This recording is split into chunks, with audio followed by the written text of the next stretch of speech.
Kenapa Indonesia membeli pesawat tempur Cina J-10C? Benarkah karena PL-15?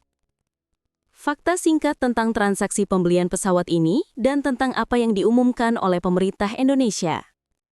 Sebelum kita lanjutkan pembahasan mengenai J-10C asal negeri bambu ini, kami ingatkan untuk like, share, comments, dan subscribe channel kami, dan jangan lupa tekan tombol loncengnya untuk pemberitahuan berita update dari kami.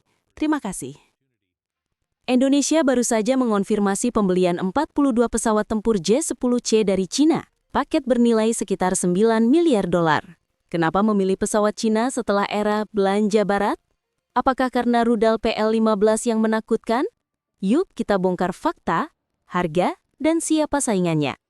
Tonton sampai akhir ya, saya bakal jelaskan juga perbandingan harga dan keunggulan J-10C lawan Rafale, F-15IX, dan opsi lain. Pemerintah Indonesia dikabarkan menyetujui paket pembelian 42 Chengdu J-10C dengan nilai keseluruhan yang dilaporkan sekitar 9 miliar US dollar. Angka paket lengkap, pesawat, pelatihan, persenjataan, dukungan logistik. Ini menandai langkah besar. Pertama kalinya Indonesia mengambil paket besar dari produsen non-barat. Apakah keputusan ini karena J-10C mengalahkan Rafale atau karena PL-15? Terdapat diskusi bahwa insiden, laporan-laporan tentang konfrontasi udara di wilayah lain dan rumor soal J-10 berhasil melumpuhkan pesawat lawan, ikut mempengaruhi persepsi kemampuan J-10. Media mencatat Jakarta mengevaluasi berbagai laporan dan uji coba saat membandingkan opsi. Namun, tidak ada bukti publik yang definitif bahwa pembelian ini semata-mata karena satu insiden atau J-10 mengalahkan Rafale. Keputusan lebih kompleks, anggaran, opsi paket, waktu pengiriman, dukungan industri, dan pertimbangan geopolitik. Soal PL-15, rudal udara ke udara jarak jauh Cina, PL-15 atau PL-15E memang dikenal sebagai missile BVR, berkemampuan AISS seeker dan jangkauan yang sangat besar. Ini menambah daya tarik J-10C ketika dipasangkan dengan radar dan sistem sensor modern. Namun kemampuan rudal saja bukan alasan tunggal pengambilan keputusan.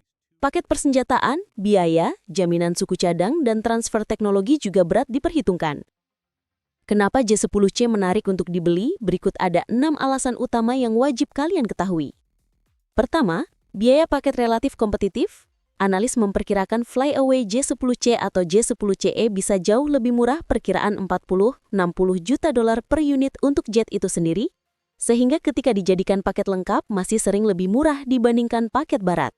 Tetapi catatan, harga deal 9B untuk 42 pesawat berarti 214 juta US dollar per unit jika dibagi rata karena itu mencakup persenjataan, suku cadang, pelatihan, mungkin pinjaman atau offset. Kedua, persenjataan modern, misalnya PL-15, opsi rudal BVR setara kemampuan tinggi meningkatkan kemampuan dual udara jarak jauh. Ketiga, ketersediaan paket terintegrasi. Offer Cina sering datang sebagai paket komprehensif, kapal berang, radar, sistem, bahkan kerjasama industri, menarik bagi negara yang ingin modernisasi cepat. Keempat, waktu pengiriman dan transfer teknologi, tawaran kerjasama produksi lokal atau offset industri, misalnya transfer teknologi, maintenance, bisa jadi faktor penentu dibandingkan hanya pesawat saja.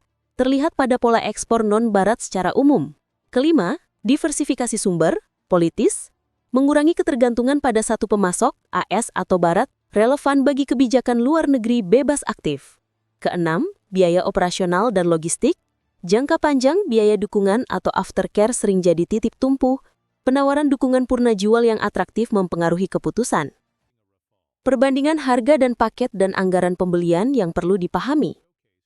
Pertama, J-10C Cina. Estimasi flyaway, analis estimates, untuk J-10CE export, sekitar 40-60 juta US dollar per pesawat, namun paket yang diumumkan untuk Indonesia dilaporkan bernilai 9 miliar US dollar untuk 42 pesawat. Nilai paket lengkap, jadi jangan kaget kalau per unit di dokumen anggaran terlihat jauh lebih tinggi karena mencakup lebih dari sekedar pesawat. Kedua, Dassault Rafale, Prancis. Rafale sering memiliki paket ekspor yang mahal. Untuk konteks, sebelumnya Indonesia pernah memesan Rafale. Deal-deal ekspor Rafale biasanya bernilai puluhan miliar dolar untuk puluhan unit.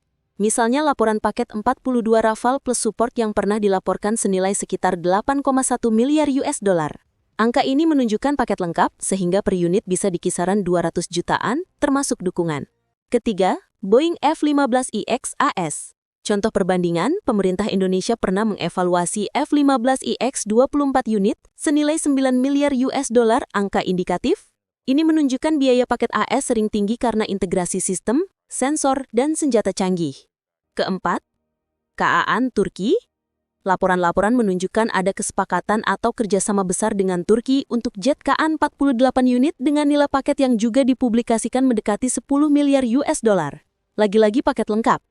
TNI AU sudah mengoperasikan banyak platform barat.